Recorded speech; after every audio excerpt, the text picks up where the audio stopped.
कहतु आज्ञा आम एटा गोदा ब्राह्मणी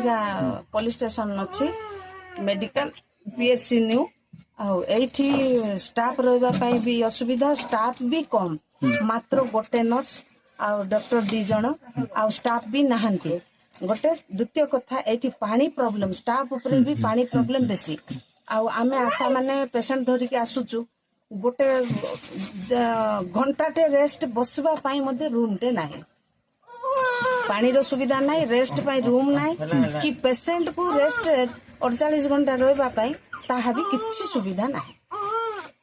को अनुरोध करूची एई मेडिकल कम से कम 200 खंड गाँव लोक निर्भर करती एणु मु गवर्नमेंट को अनुरोध करूची भारतीय सरकार को अनुरोध करूची एठी पानी आ आशा गृह आ स्टाफ अवेलेबल रहिबा पाई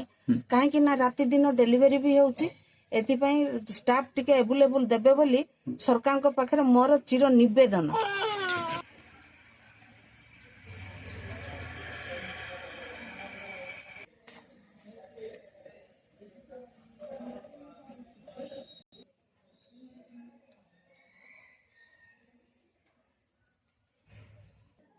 भाई ये देखो ये हूँ आम हॉस्पिटल रो सेफ्टी टैंक आए देख गछ पत्र पूरा बढ़ी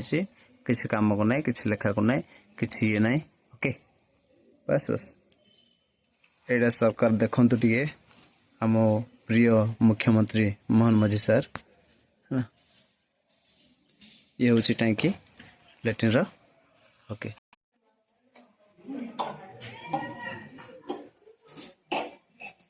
भितर अच्छे शौचालय किंतु लॉक पड़ी रोचे सब बेले